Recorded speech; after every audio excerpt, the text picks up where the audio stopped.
રાધે રાધે. જય સિયારામ. રાધે રાધે, જય સિયારામ. આપણે અરણ્ય કાંડમાં રામચરિત માનસની અંદર અરણ્ય કાંડ ચાલે છે. અરણ્ય કાંડમાં સુતીક્ષ્ણ મુનિ એમ કહે છે કે મારા ગુરુ પાસે તમે જાતા હોય તો હું પણ તમારી સાથે આવું છું, એટલે મારે પણ ગુરુના દર્શન થઈ જાય. તો રામ કે ચાલો, તમારી ઈચ્છા છે તો હું તમને ના નહીં પાડું, તમે પણ ચાલો. પછી સુતીક્ષ્ણ મુનિ અગસ્ત્ય ઋષિ પાસે ગયા અને કીધું કે ગુરુજી ગુરુજી, હું ભગવાન રામને લઈને આવું છું, અને નાથ કોસલાધીશ કુમારા આએ મિલન જગત આધારા. આખા જગતના જે આધાર છે, જે દશરથજીના દીકરા છે, એ રામ, હે ગુરુજી તમને મળવા આવ્યા છે તો તમે એ રામના દર્શન કરો. એ ભગવાન રામના દર્શન કરી અને જીવનને પાવન કરો.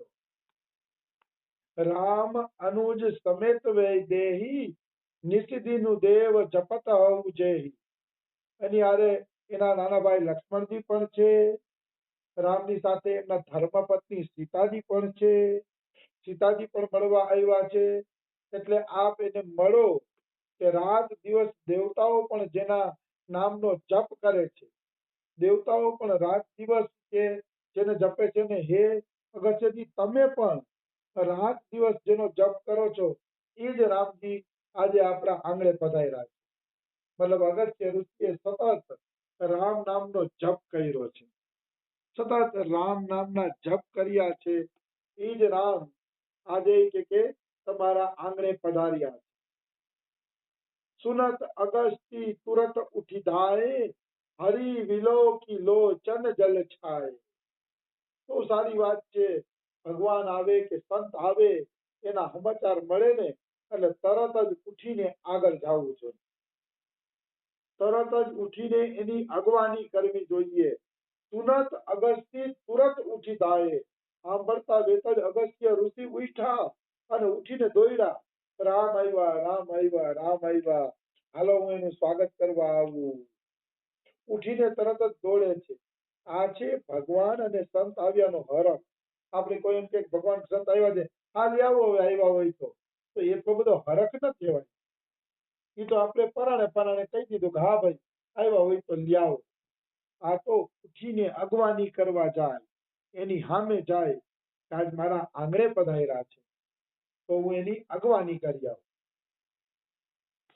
અને તરત જ ઉઠીને એ અગવાની કરવા ગયા અને પ્રભુના દર્શન કરીને એમની આંખમાં આંસુડા નીકળી ગયા.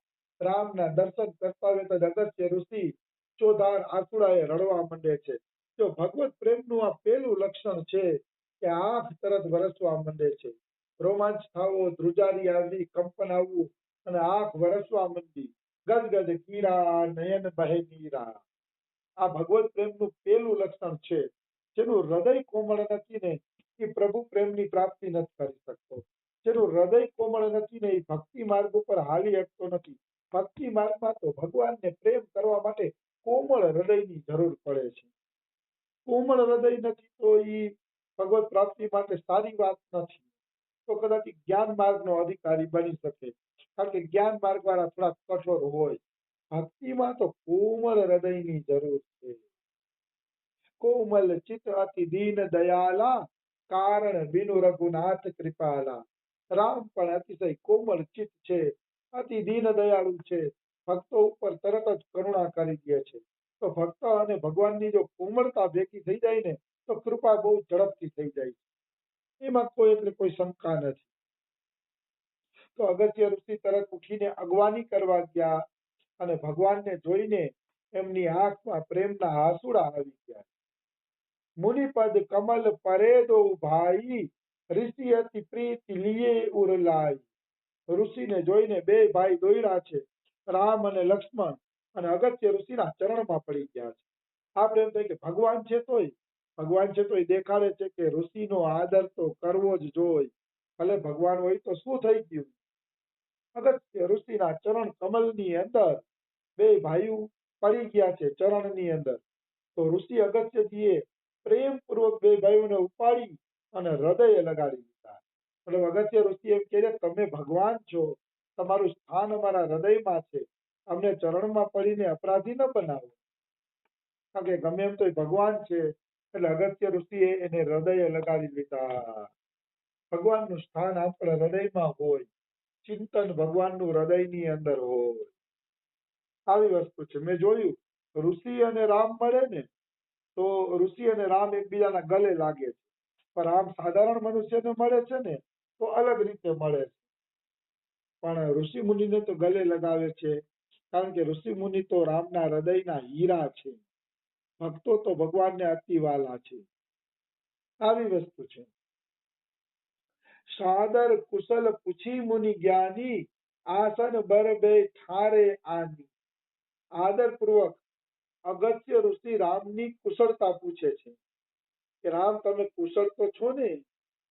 જ્ઞાની એને કહેવાય કે જે અતિથિનું કુશળ પૂછે અને પછી બેસવા માટે આસન આપે, પછી પાણી આપે અને શક્ય હોય તો જલપાન કરાવે. અતિથિ માટે આટલું કરે ને એ હાચો જ્ઞાન, અને અતિથિ માટે આવું ન કરે એ બધા અજ્ઞાન.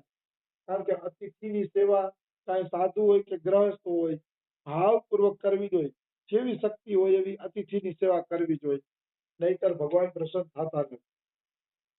આવી વસ્તુ છે. એટલે આદરપૂર્વક ઋષિમુનિ જ્ઞાન પૂછે છે, પછી આસન આપે છે અને એ આસન ઉપર આને બેસાડે છે. રામ, લક્ષ્મણ અને જાનકી ત્રણેય. તો આ અતિથિ સેવાની રીત છે જે આપણા ઋષિમુનિ શીખવે છે કે એનું કુશળ મંગળ પૂછો, આસન આપો અને ફળ ફ્રૂટ જે ઘરમાં હોય એ જમવાનું આપી દો. થઈ ગઈ અતિથિ સેવા. કઈ અતિથિને એસી વાળી ગાડીમાં ફરવા મોકલીએ તો જ કઈ અતિથિ સેવા ન થાય. એ તો બધી બેકાર વાતો છે. અતિથિ સેવા એટલે એનો આદર કરો અને ભોજનનો સમય હોય તો ભોજન જમાડી દો.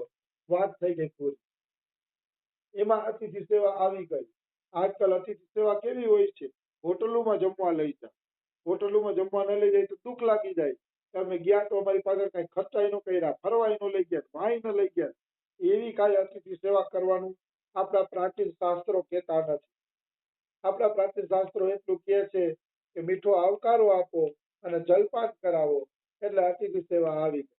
એનાથી વધુ અતિથિ માંગતા હોય તો એ અતિથિને રામ રામ કરી દેવા. આપણું ભજન છોડવું નહીં, આપણી સાદગી છોડવી નહીં અને ચાદર કરતા વધુ પગ લાંબા નહીં કરવાના.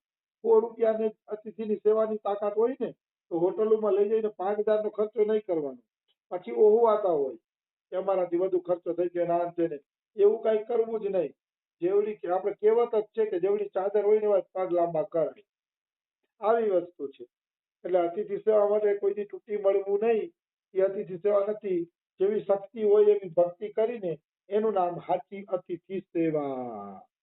આવી વસ્તુ છે. તો આસન ઉપર બેહાડીને પછી અગસ્ત્ય ઋષિ શું કરે છે? પુનિ કરી બહુ પ્રકાર પ્રભુ પૂજા, મોહી સમ ભાગ્યવંત નહીં દોજા. પછી તો પ્રભુની પૂજા કરી, મતલબ આરતી ઉતારી, તિલકનો ચાંદલો કર્યો, આ તે ભગવાનના પગ ધોયા, જે કાંઈ અતિથિ સેવામાં આવતું હતું એ રામજી માટે કર્યું, પૂજા કરી અને પછી કહે છે કે હે રામ, મોહી સમ ભાગ્યવંત નહીં દોજા. મારા સમાન આજે કોઈ ભાગ્યવંત નથી કે સાક્ષાત રામ આજે મારા આંગણે પધાર્યા. તો અતિથિ સેવાની આ રીત છે કે મીઠી વાણી દ્વારા પ્રસન્ન કરો કે તમે અમારા આંગણે આવ્યા છો. ખૂબ સારી વાત છે. ખૂબ અમારા અહોભાગ્ય કે આજે આપ અમારા આંગણે પધાર્યા. એવી રીતે અતિથિનું સ્વાગત કરો, સૌભાગ્ય મનાવો, એને આનંદમાં રાખો. આવી વસ્તુ છે. જ લગી રહે અપર મુનિ વૃંદા, હર્ષ સબ વિલોકી સુખ કંદા. અપર એટલે આજુબાજુના જે ઋષિ મુનિ રહેતા હતા. જ લગી રહે અપર મુનિ વૃંદા, આજુબાજુના ઋષિ મુનિના કુટિયાએ ખબર પહોંચવા માંડી કે હાલો હાલો, અગસ્ત્ય ઋષિના આશ્રમમાં સાક્ષાત ભગવાન રામ પધાર્યા છે. હાલો હાલો, ઝડપથી એના દર્શન કરવા હાલો. જેટલા આજુબાજુના ઋષિ મુનિ ભજન કરતા હતા, નાના મોટા જેટલા ઋષિ મુનિ બધા ભેગા મળી અને અગસ્ત્ય ઋષિના આશ્રમે આવવા માંડ્યા. તો અહીંયા એક ધ્યાન દેવા જેવી વાત છે કે કોઈ મહાપુરુષ ભજન કરતું હોય એની બાજુમાં કુટિયા નાખીને ભજન કરવું સારું. ક્યારેક એને કોઈ ભગવત તત્વની અનુભૂતિ થઈ જશે તો એનો લાભ તમને પણ અનાયાસ મળી જશે. અનાયાસ તમને એનો લાભ મળી જશે. એમાં કોઈ પણ પ્રકારની શંકા નથી. એટલે મનુષ્યએ હંમેશા ભક્તોની બાજુમાં નિવાસ કરવો જોઈએ, ધામમાં નિવાસ કરવો જોઈએ અને વૈષ્ણવોના સંગમાં રહેવું જોઈએ. સતત એમને મુખેથી ભગવત કથા સાંભળવી જોઈએ. ક્યારેક કૃપા થઈ જશે નિશ્ચિત. જો અગત્ય ઋષિની આજુબાજુ જેટલા ઋષિમુનિ ભજન કરતા હતા, ભલે નાના મોટા જેવા હતા એવા, પણ બધાયને રામના દર્શન થયા. આ બધા દોડી દોડીને રામના દર્શન કરવા આવ્યા છે. હાલો રામ આવ્યા છે, હાલો રામ આવ્યા છે. અને અહીંયા હર્ષે સબ વિલોકી સુખ કંદા. સુખ કંદા એટલે આનંદ કંદ, સુખનું ઘર. ભગવાન રામને જોઈને બધા હરખાણા છે, પણ ઓલો આનંદમય જ છે પછી તો બધા હરખાય જ ને. ભગવાનનું સ્વરૂપ છે સચ્ચિદાનંદ. ભગવાનમાંથી કેવલ આનંદ જ નીકળે છે. એટલે જે લોકો ભગવાનના દર્શન કરે છે એ બધાયને આનંદ મળે છે, એ બધાયને રસ મળે છે. કારણ કે ભગવાનનું સ્વરૂપ જ છે આનંદમય. આ રીતે બધા ઋષિમુનિ રામના દર્શન કરીને પોતાની આંખને કૃતાર્થ માને છે, આંખને ફળ મળ્યાનું માને છે કે અમારી આંખને હવે જ સાચું ફળ મળ્યું. આ રીતે બધા ઋષિમુનિઓ છે દર્શન કરે છે. પછી 12મો દોહો, મુનિ સમૂહમાં બેઠે સન્મુખ સબકી ઓર, શરદ ઇન્દુ તન ચિતવત માનવું નિકર ચકોર. બહુ મજેદાર દોહો છે કે ઘણા બધા ઋષિમુનિ ભેગા થઈ ગયા છે. અગસ્ત્ય ઋષિના આશ્રમમાં બારે જે વડલાનું ઝાડવું છે એ વડલાના ઝાડવાના ઓટલા ઉપર રામ, લક્ષ્મણ અને સીતા બેઠા છે. ચારે તરફ ઋષિમુનિ ઘેરપો વળી ગયા છે, પણ બધાય ઋષિમુનિને એમ લાગે છે કે રામ અમારી સન્મુખ જ છે. મુનિ સમૂહમાં બેઠે સન્મુખ સબકી ઓર. સન્મુખ સબકી ઓર એટલે બધાને એમ જ છે કે રામનું મોઢું અમારી તરફ જ છે. આ જ છે ભગવાનની ભગવત્તા. બધાને એવું લાગે છે કે રામ અમારી તરફ જ જુએ છે, પણ કોઈને ખબર નથી કે વાસ્તવમાં રામનું મોઢું કઈ બાજુ છે. આ ભગવાનની માયા કહો તો માયા, ભગવત્તા કહો તો ભગવત્તા, આ ભગવાનનું ઐશ્વર્ય કહો તો ઐશ્વર્ય. ભગવાન ક્યારેક આવું ઐશ્વર્ય દેખાડે. આવું ઐશ્વર્ય એટલે દેખાડે છે કે બધાયને સુખ મળે. જો કોઈને એમ થાય કે રામનો વાહો અમારી કોર હતો, મોઢું હોત તો કેવડું સુખ મળત, તો અમે રામના કેવા સરસ દર્શન કરત, આવો કોઈને અફસોસ ન થાય. એટલે રામનું મોઢું બધી તરફ હતું. આ છે ભગવાનની ભગવત્તા. ભાગવતમાં પણ લખેલું છે કે કૃષ્ણ જયારે ભોજન કરવા બેસતા અને ફરતે ગોવાળિયાઓ ભોજન કરવા બેસી જતા ત્યારે પ્રત્યેક સખાને એમ લાગતું કે કાનુડો મારી તરફ જોઈને જ ભોજન કરે છે, મારી સામે નજર મિલાવીને જ ભોજન કરે છે. આવું બધા સખાઓને લાગતું. તો આ છે કૃષ્ણ ભગવાનનું ને રામનું ઐશ્વર્ય કે ભક્તોના સુખ માટે આવી લીલા કરે છે. મતલબ ભગવાનનો એક સ્વભાવ છે કે કોઈ ભક્તને એમ ન થવું જોઈએ કે અમારી તરફ પ્રભુએ કૃપા ભરી નજર ન કરી. અને એક વાત તમને એ પણ કહી દઉં, 10 જણા બેઠા હોય અને 2 જણા ઉપર ભગવાન કૃપા દ્રષ્ટિ કરે ને તો 8 જણાના હૈયા ચીરાઈ જાય. તો મારો અનુભવ છે એટલે કહું છું. 8 જણાના હૈયા ચીરાઈ જાય કે હા અમારી ઉપર કૃપા દ્રષ્ટિ ન કરી. એ જયારે હૈયા ચીરાઈ નહીં ને એટલા માટે ભગવાન ઐશ્વર્યનો પ્રયોગ કરે છે. અને એવી રીતે મળે છે કે બધાને એમ થાય કે જયારે ભગવાન અમને મળ્યા. જ્યારે ભગવાન રામ લંકા જીતીને પાછા આવે છે, લંકા જીતી અને પાછા અયોધ્યા આવ્યા ત્યારે આખી અયોધ્યા રામને મળવા માટે નીકળી ગઈ. તો રામ સંકટમાં પડી ગયા કે આખી અયોધ્યા મળવા માટે નીકળી ગઈ છે, તો હવે મારે બધાને મળવું પડશે, નકર કોકને દુઃખ લાગશે કે રામ અમને મળ્યા પણ નહીં. ત્યારે એ આવે છે, અમિત રૂપ પ્રગટે તેહી કાલા, જથા જોગ મિલે સબ હી કૃપાલા. અમિત રૂપ, રામના અનેક રૂપ પ્રગટ થયા અને રામ બધાને યથા યોગ્ય મળ્યા, પણ કોઈને ખબર ન પડી કે રામના આટલા રૂપ પ્રગટ થયા છે. બધાને એવું જ લાગ્યું કે જાણે એકલા જ રામ છે ને મને જ સૌથી પહેલા મળ્યા છે. આ છે ભગવાનનું ઐશ્વર્ય. ધન્ય છે આવું ઐશ્વર્ય, પણ ધન્ય છે કે જે ભક્તોને આ રીતે સુખ આપે છે, દુઃખ નથી આપતું. તો એ ઐશ્વર્યને પણ પ્રણામ છે, વંદન છે. તો સમય થઈ ગયો છે, બીજું આપણે કાલે લઈ લેશી. રાધે રાધે, જય શ્રી રામ.